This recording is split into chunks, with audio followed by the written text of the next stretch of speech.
Greetings, my friend. Welcome to the secret shop. Hello, everybody, and welcome back to the Secret Shop. I am Neon, and I'm joined today by Anger and Cymen. Cymen, let's start with you. How are you doing today, buddy? I'm doing pretty well. We're still here. We certainly are. And Anger, how are you? I'm doing fantastic. What about you?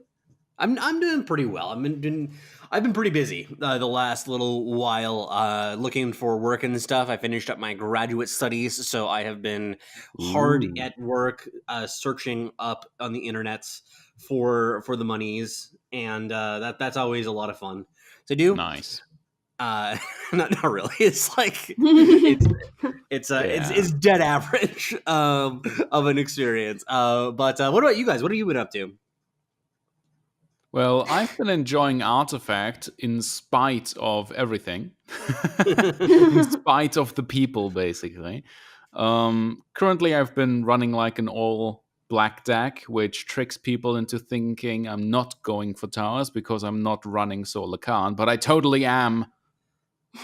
I see. So you're going for the aggro no Solar Khan strat. I like it. Yeah, It's interesting mind games there. And what about you, Anger? What have you been up to? I've been watching a lot of Yu-Gi-Oh! And, Yeah, you were saying that. Like, where are you watching this Yu-Gi-Oh stuff? Like, is it like on Netflix or just on YouTube or whatever? It's okay. So I'm not a weeb, okay, but I'm watching it on Crunchyroll, the website where weebs get their anime. But it's dubbed, okay. It's in English, so it's basically not even an anime. so that is my understanding of it. Yes. So are you? So have you been getting ready to duel? I have, and I've been playing more mono green, like I used to. When I first started playing, I would always play mono green, and then I stopped a while because it was bad, and it's still bad. But I still started playing it again. At least it's got ramp. Yeah, no, at least it's got ramp. But I was gonna say, like, like what's made it better? Because I don't think that it's gotten like any buffs. The only changes that it just had was like your Outranger got worse, and then Cheating Death got worse, and that was a pretty big loss for the cards. Like I don't maybe the item changes really buffed it up, but that sounds outrageous. So you're just playing it just for fun. Yeah, just for fun. Actually, here's a question, and we can do this for a warm up question. Do you guys have like any? What is a pet card or a pet deck that is like a soft spot for you for Artifact that you like? You see it and you're like, I can't turn it down. Like, I always want to include it, like especially in something like Draft. Like, is there some like a guilty pleasure card like that you play more than you know you should? Ravenous Mass. Ravenous Mass. Yeah, I've put that into my all black deck. It actually has a couple Mimi cards basically because I'm trying real hard to make them work. Like, I've got Path of the Cunning in there. I've got the Pit Fighter in there. I've got Charge Forward in there. Is that the name? I believe so. Mm-hmm. And yeah, now and then it makes a difference. Like, now and then when you pull out those extra siege attack points, it takes people by surprise. People don't expect the bad cards. That's the good thing. That's one strategy, I suppose. I don't know if it's the best way to win, but it sounds like an interesting way to get that mental damage in, as it were. Yeah. The problem is with cards like, Ravenous Mass, etc. I feel like a lot of these cards will get much better once we have other cards that have certain synergies with it. Because right now, unless you have ways to... like, the most value you can get out of Ravenous Mass is if you have temporary buffs, which you turn into permanent buffs by eating the buffed creature or unit. But that's a rare thing to set up. But the animation is really cool. I really like some of the worst cards have the best animations. Have you noticed that? I have not. Because largely I don't play the bad cards. they totally have. Like Charge Forward, where like all units fucking get a spear out. It's pretty amazing. Very nice. What about you, Anger? Is there any bad card or meme card that you have a special spot in your heart for it? Well, one that I actually often use and probably prioritize higher than other people is Bull Martyr. I don't know Mm. why, but I really like that card. Of course, I wouldn't prioritize it over a Rebel Decoy or Satyr Duelist or whatever. Yeah. We- But I find that I probably take it more during draft than other people simply because I just like the card. Yeah, I mean, Because it's definitely solid. because Papa Samet is such a dilf. Yeah, he's a trooper. I'm just gonna skid right over that one. I'm gonna leave it there. Simon, maybe in a furry guy, but I'm we'll not. just I'm just trying to get that audience, dude. yeah. I mean, Get him in here. Yeah, create that Broaden the suspicion. appeal. Create Broaden the appeal. suspicion. Exactly. We need more female furries in Artifact. The one that I would point, like, for me, that I have a special spot in my heart is Meepo, actually, for draft. Man, the card is so fun. You can do like just absolutely stupid stuff with it, combined so well with things like Mists of Avernus or whatever. Like, he's hard to play well and he can go really, really wrong. I was just playing a draft this morning where I had Meepo and I had a chance to get a second one in a draft, which would have been horrible. Like, it would have been so bad. But then what you could do is you do that, and then you play something like "and one for me" because you feed your opponent a bunch of gold, and then you get the items or something. I don't know, but that would have been fun at the very least.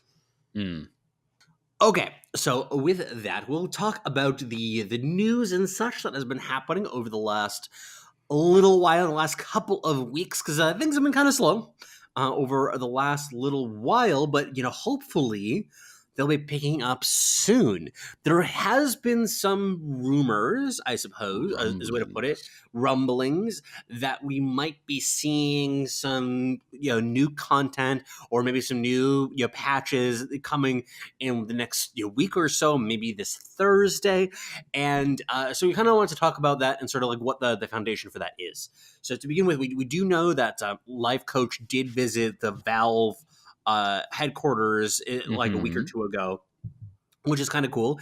And he was saying that he's still optimistic or has hope about the future of Artifacts. So that's really cool. And the fact that Valve invited him over there to discuss the project really suggests that they're taking it very seriously. So that was something that I thought was an interesting little happening over the last little while. Yes. There's been a couple more things as well. For example, G. Burnett actually replied to an email that a fan sent him, a player of Artifact, and he did say that not only are they working on something, but what he seemed to describe is, I believe the wording was, we are working on a couple of big updates to build trust with the community.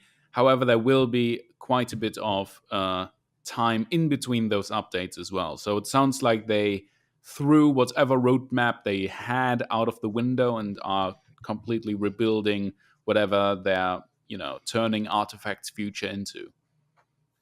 Anger, any comments on all that? Well, I don't know. I'm afraid to hope for anything. Like, I feel like every week everyone's saying like, "Oh, this Thursday again. It's Thursday, my dude. It's time for update," and then it just doesn't happen. So and not necessarily that makes me mad or sad or angry or anything. It's just I've stopped expecting things, and instead I'm just gonna keep playing, and if it happens, it happens. Damn. Yeah. That's one of the things about it that's kind of like frustrating for this, because like one of the things that they, for instance, were saying in the email is like, when you don't hear from us, it means that we're hard at work. It's like, well, when you don't hear from us, that also seems like we don't know what's going on, and you could not be doing work on it. Like, it's hard to know what that really means from our side. So like, we kind of have to just take your word for it, which is a little bit weird. That's just how Valve does things, unfortunately, you could say. But so far, I wouldn't be a Valve fanboy if they had ever disappointed me after like a super long wait. Usually they know how to pull things out of their behind. A lot of the things that went wrong with Artifact was because Valve has refused to change and do things the way you're supposed to do things in 2019. So like they've realized that maybe going pay to play was a mistake, and a lot of the things that it was a mistake. So why the heck are they not communicating? Maybe that's something where they could find forgiveness now if they actually started communicating again. And like, oh yeah, Valve has always done it this way. I don't think that's really an excuse anymore, because this artifact is evidence that you can't just hide behind a big brand name anymore. You have to actually make a good product with good strategy. I do get that. I think that but what I would say is actually like over this period, one of the things that I think was a big cause of things not working out in the initial stages might have actually been about them rushing into a few things preemptively. So for instance, like I think one of the things that we were all kind of critical about was the way they handled the beta, and it was very weird about the closed beta, open beta, transition thing, and that it felt like they were forcing themselves to keep up with a timeline that they had promised, but in the process of doing that, they released a product that wasn't quite ready to go. Right. And that was I think very clearly a big cause of many of the frustrations that have kind of come out of it since then over the last couple of months. So I feel like this might be a bit of a, like, they at least got a buy for now, in my opinion, of when taking their time, figuring things out, fixing stuff. But my kind of issue is like when they come actually back out and they start giving us information again and give us new content again, they're kind of just like they get one more chance, essentially. Right. Like if this new batch of content, if the new promises of like because they really are going to have to do, they know they have to do something to win back people's trust and interest. But if they don't kind of deliver, like they get their time to figure out what that is and how that'll look like, and make sure that all the pieces are in the correct spot. But once they do, it has to be something good. Otherwise, like, I think that everybody has fully rights to just kind of say like, well, I just don't trust you to be able to do this anymore. I get that. Just one more thing about the pre-release stuff and the communication. I mean, Valve did communicate more than they really ever did before releasing a game, with how open their Twitter account was at the time, etc. And it didn't really seem to make much of a difference in spite of like the beta, etc. I do think that things could have been handled better, but I think that they tried something new and foreign to them, and in the end they may feel that that didn't really work out, so they're going back to the old faithful of just keep quiet and crunch time. So I think they may be doing that. However, one thing that people keep bringing up is the idea of the big overhaul, the big rework of Artifact's gameplay, which I personally really don't believe in. I don't think that they're going to mess with like the core gameplay of Artifact too much. They may take a look at the mechanic, make it more interesting, maybe look at a rule or something, but there's not going to be a big overhaul. People thinking that this is going to be a freaking Dota Auto chess within 2 months are really deluding themselves. Yeah, I mean, I think that big reworks like that are really hard to do. I mean, there's a lot of changes that you can make, but it's in terms of the fundamental game engine, I find it pretty unlikely that they're going to adjust that. They would probably, if they were going to do something like that, then they would just make a new game, right? Like, Yeah, if they wanted to, I actually haven't touched auto chess because I know that I would get sucked into a black hole of addiction. Dude. That's kind of just like how I am. So I very deliberately avoided it. But if they want to kind of build a new game that's inspired by the mechanics of that game, then they would probably start from the ground up, right? Like that's my guess. But here's the thing. That's actually something that I posted about before as well, which is that if anything, Dota Auto Chess proves that many of the quote-unquote problems Artifact has, supposedly, are no problems at all. Like, you can't control what the units are attacking. There's way more randomness. You don't even decide on the units, and items are completely random. There's actually a couple parallels to Artifact, but people seem to love it in Auto Chess because it's just that amount of randomness where everyone gets to disassociate themselves from their losses, where it's like, oh, I lost, but I can get right back into the next game. The last one was just bad luck, bad luck. Next one. I actually disagree a little bit, because if you look at right now, there is a big auto chess tournament, and if you look at the best players, they consistently get king, queen, and rook, whereas the worst people consistently stay knight and bishop, and even worse. And I think, well, yeah, there is a lot of similar RNG and aspects in auto chess and artifact, but I don't really think they're that comparable, because they're executed They're in not. different Yeah. ways.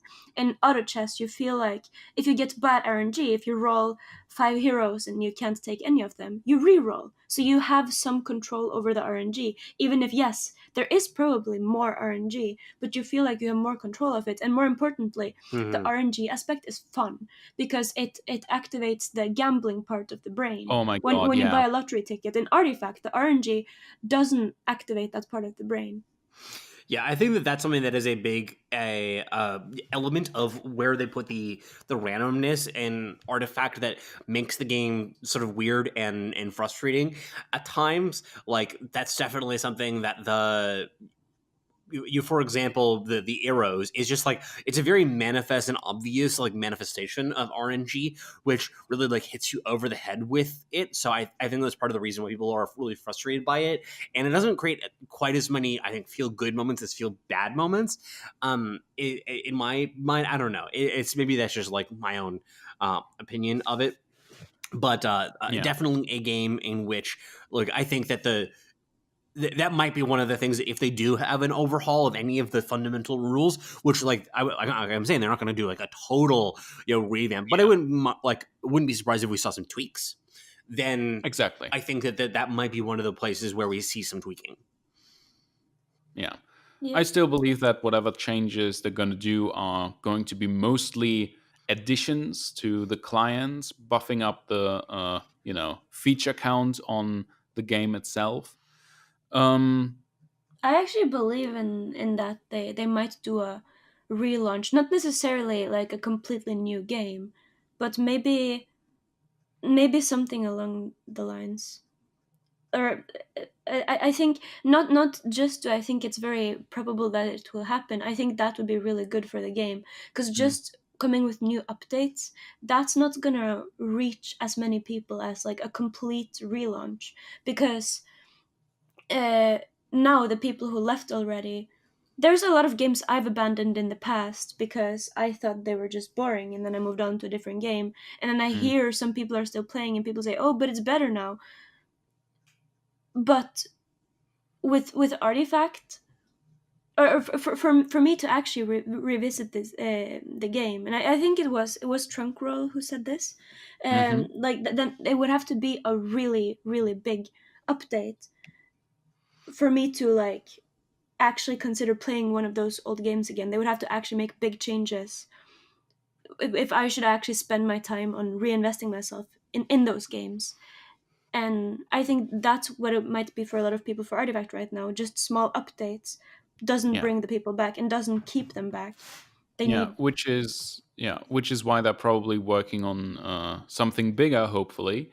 I do know what you're talking about, but thankfully Artifact is only 3 months old at this point. It's not like exactly out of people's minds, or at least for the people who never really paid attention, there's still a chance to bring it back into the whole media cycle. Yeah, I do think they still have one big shot, and maybe afterwards, like, a game can still sneak up on you. There's many other games that were able to recover. I mean, even No Man's Sky recovered, and that was one of the biggest failures in the history of gaming. Yeah, I think that they're going to have to think about their strategy for relaunching things very carefully, because like, they kind of understand the fact that they don't get a lot of second chances in something like this. So I think that like what Anger is saying as being a big boisterous, like noisy, impactful update, which maybe not necessarily like totally revamping all of the rules exactly, but it'll maybe like a big dose of new content, a big batch of new cards, like an expansion, at the same time as things like puzzle mode, things like mutation mode, all coming online at once. Like that seems like the kind of thing that could be like, oh, okay, let's actually like go talk about this game again. Let's go look at this game again.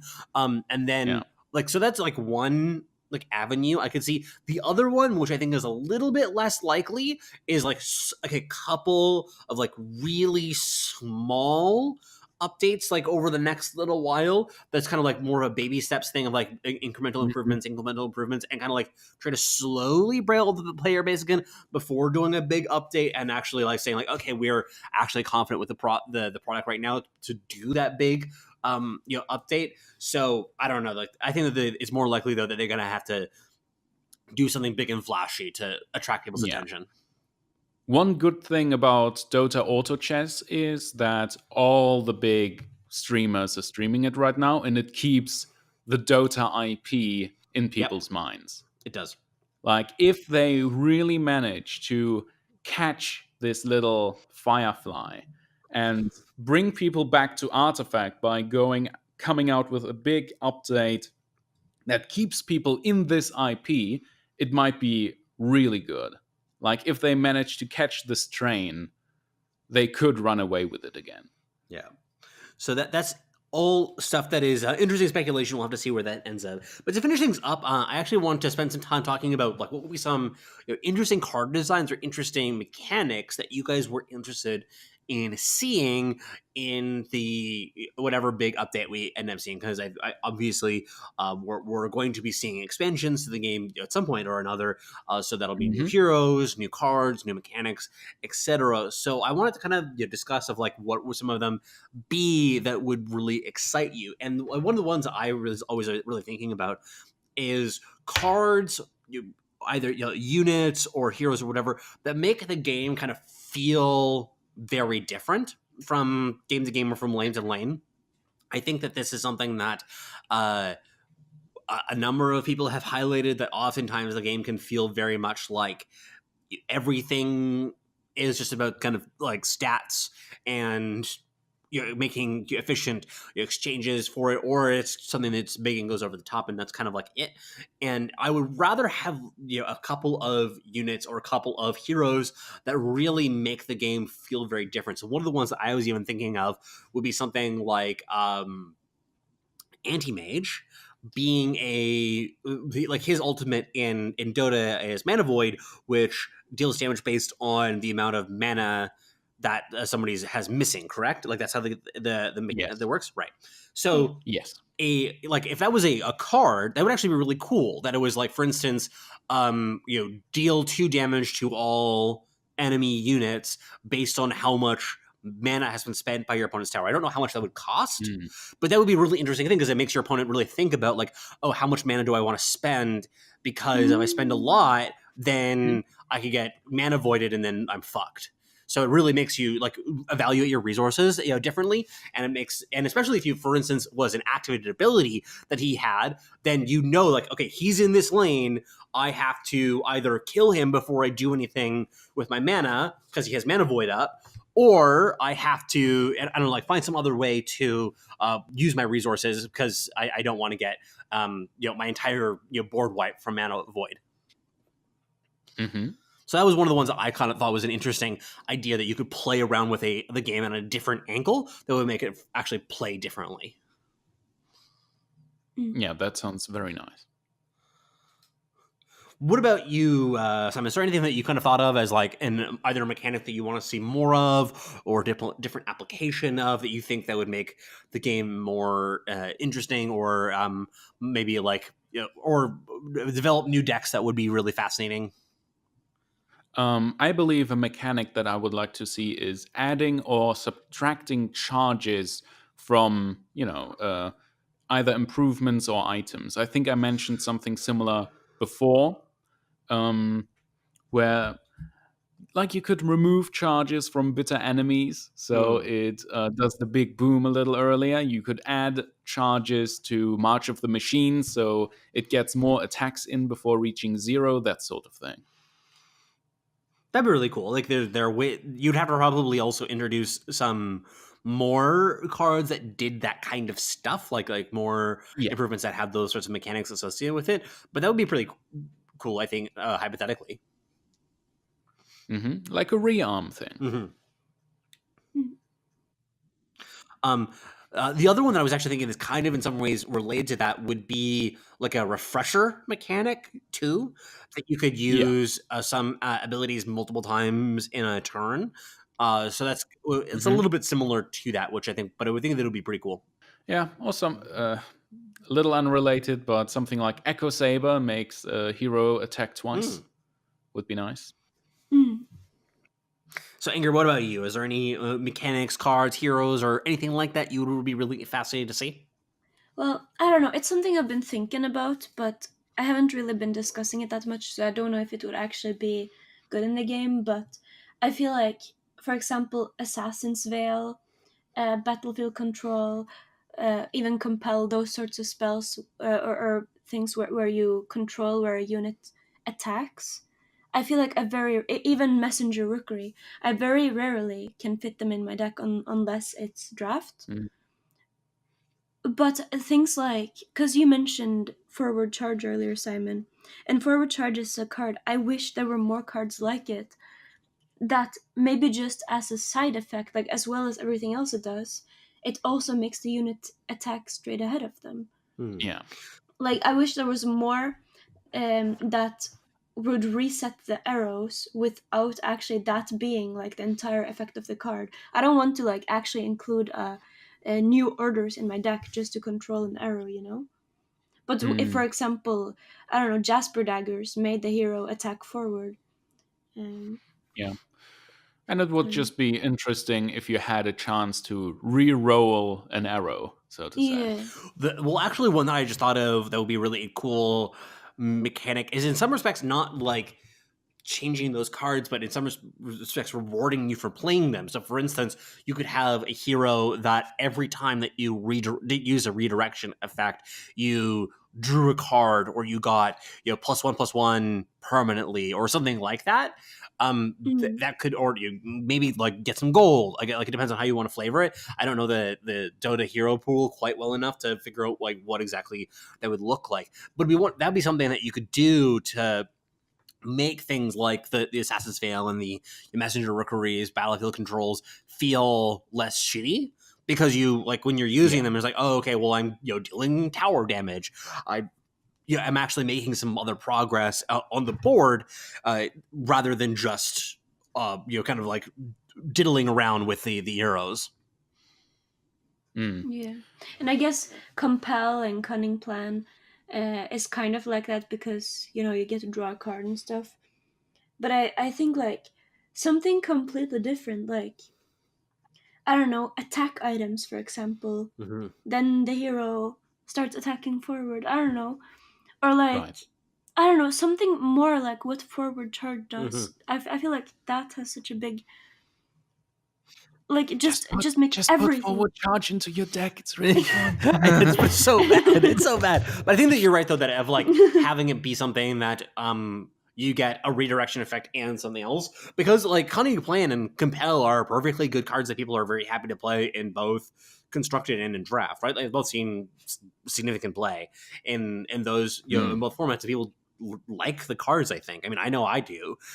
So having those be something that you get redirection effects, but in a format that actually feels good to play them, because it just always feels terrible to spend a card on a redirection effect, no matter what's happening with it. It always just feels.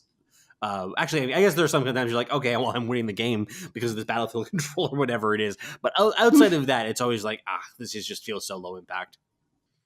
Yeah, I mean, there are quite a few cards in the game that do have a redirection effect as well as another effect, like Pick a Fight and what was it? Coordinated Assault and Murder Plot, stuff like that. However, going a little crazier in terms of suggestions, there was actually a rare good post on Reddit which has a couple nice suggestions about hero abilities. I don't know if you guys saw this. It's basically just the same suggestion we've seen before, where people just want more active abilities for heroes, but this one is actually more thought out. It has many examples, and it has abilities that actually use mana, which I thought was an interesting idea. That's interesting. Yeah, that's really cool. So they have a cooldown as well as a mana cost. And this post was made by Vocal Pocal. Might as well do a little shout out here. I thought that it was really well made. If you like, I could just read through a few of them. Yeah, just give a short example, because he has a whole album of these suggestions here. Give me just 1 second. We can. Well, he's looking at that. The other one that I was going to suggest is having more heroes or units that benefit from doing things. So when, for instance, you can imagine some unit from the Tyler estate that gets plus stats whenever you silence something, for example. Yeah. So that, and also, I'm sorry. No, go ahead. Something I was thinking about is tribe synergy. Yeah. Like, for example, Vools together. Rebel Decoy and Vool Martyr together would get a buff. Like a Gloaty Vandal and Untested Go Tribal. Go Tribal is coming. Yeah, exactly. Have some synergy stuff. So I have the list here. For example, Bristleback, apart from his Barroom Brawler passive, he would have the active ability of Quill Spray, which costs 2 mana and has the following description. Deal X amount of damage to Bristleback's enemy neighbors, where X is 50% of Bristleback's armor. Okay. So even after a kill, it would start out pretty weak, but you can already imagine in your head a couple synergetic decks which are all about buffing his armor, so the Quill Spray becomes insane. Let's see. What was the cooldown? The cooldown would be for every round, so the cooldown is 1. Oh my god. That's a little bit would be maybe a little. I mean, the idea is fine. This is a. But it's 2 mana. That's the idea, right? I mean, one of the things to point out, actually, that's an interesting little bit here for those of you who don't know a lot about card game design type stuff. The nomenclature that's actually used in Magic the Gathering is that you talk about development and design as different parts of the R&D process. So development, these are guys who they're focused on saying, okay, let's find interesting abilities and card ideas and stuff, and we'll kind of put them all on cards that are functional and roughly the same power level, but we're not really involved with balancing. Our main focus is saying these are cool ideas that are fun, and then it's the development side that is more involved with the balancing. And their nomenclature has really moved around lately, but there are people who are actually playtesting and saying, well, okay, maybe this one's a little bit over the line. This one needs to be bumped up a little bit. So in this case, I think that ability might be a little bit overtuned, might be a little bit overpowered, but the idea of it, I think, is really, really fascinating, which is the important part in a card like this, or an ability like this. Yeah. Just one more example. Winter Wyvern, the Splinter Blast ability, straight from Dota, basically. Choose a unit and deal 2 damage to its allied neighbors. Okay. For 2 mana to cooldown. Stuff like that. He has a whole list, basically, for, I believe, most, if not all, of the heroes. It's a pretty impressive collection, and this person put a lot of thought into it. So this was one of the better posts I've seen. Oh, one that I just thought of that I think would be really cool would be something with Bat Rider of stacking napalm stacks on things that for instance, he, let's say that he has a passive ability that he just puts out 2 napalm stacks per turn, and then it's that the napalm stacks they decrease by 1 every turn, and then they deal 1 damage to each of your the people who have them. So for instance, let's say he puts 2 napalm stacks on all of the opponents that are nearby. They lose 1 of the stacks, and then they're at 1. Next turn, they get 2, they lose 1, and then they go to 2. Does that make sense of how it would work, or something like that? How does Nape work exactly? In is it dealing damage, or is it adding vulnerability to damage? I can't remember. It amplifies amplifies the incoming damage. Yeah. Okay, so you could do that as just like maybe like negative armor then, as another possibility too. That's the way you could do it. So there's a lot of interesting stuff that you could do with this, and especially if you did that as like putting the napalm like around on the actual board, that would be really cool because it then also increases the fact of like, oh, okay, like Bat Riders here, this board is very different as a result of that. Yeah. I do like the idea of simply putting more of a spotlight on heroes themselves.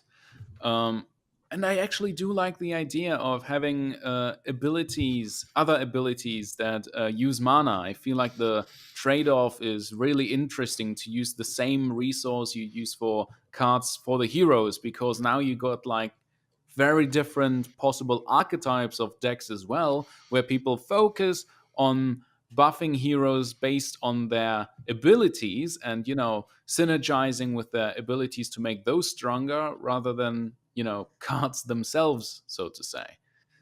Or simply having the trade-off. And when you don't have the cards to play, you can at least spend the mana a little on a weak little ability from your hero. So you feel less frustrated about having a bad hand. Makes sense. Okay, so I think that will do it for today. Anything that you guys wanted to plug on our way out the door? Yeah. Sorry that I talk again, but just one thing. My personal theory for when the next update may come out, which I still hope that the hero Mars that's supposed to come out for Dota 2 is somehow connected to Artifact, because in my mind it doesn't make sense that they disconnected the hero release from the new Bloom event in Dota 2, the new patch, and the new MMR season. They delayed the hero alone by like a month. Because you think it's connected to Artifact somehow? Because I think it's connected to Artifact, and there's gonna be a little crossover event that they had planned for a long time, and it's like their one little thing to bring people over, basically. So I hope that Mars, in the end, is either, Solar Khan or maybe Galanius. Because, it could be Galanius. Yeah, exactly. Because if... I always feel, if you look at the trailer, I feel like the silhouette of Mars that we see is very basic. Very, I feel like there's some big-ass horns missing, like the vesture of the Tyrant, perhaps? That would still fit with the whole Legion aspect, basically. Just getting pissed at Legion. Have you seen Sir Action Slex's Lorgasm video, by the way?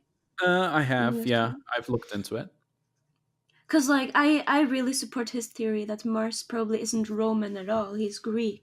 And the Bronze Legion is very evidently Roman. So I used to think that maybe they were connected, but ever since seeing his evidence, I more support that they're Greek. I personally just don't think that they're going to bring, real-world culture differences between Rome and Greece into it, especially since both are usually being mixed in pop culture, etc. And there's just so many confusing things about Mars, him or herself, because Mars is supposed to be the god of war, but according to Artifact it's supposed to be a female god. I don't know. I just hope there's a little crossover event. I feel like a crossover event was a no-brainer, and I'm so surprised it never really happened. Yeah. So I'm just holding on to that. I'm holding on to the weird delay of the hero. I'm holding on to the upcoming update to Artifact. I just want there to be something. And meanwhile, Swim is freaking trolling on Twitter, just putting random dates out there, hoping he can call it. I see. Yeah, you think that he's just shot calling that? He doesn't actually have a theory or some inside information. He's just. I'm pretty sure he had already different versions. I think at one point he just posted tomorrow, and now it's like a specific date and time, which Valve doesn't even do. I don't know. I don't know what he knows. So hopefully he has some inside information. But that will do it then for today's episode. Yeah, hopefully this is the week that we get some updates, and if we do, then maybe we'll even have to schedule another episode this week. That'd be really cool if we did have something like that to talk about. But that'll do it for today. Thank you so much for joining us, everybody. Take care. Peace. Thank you. Thank you for your business.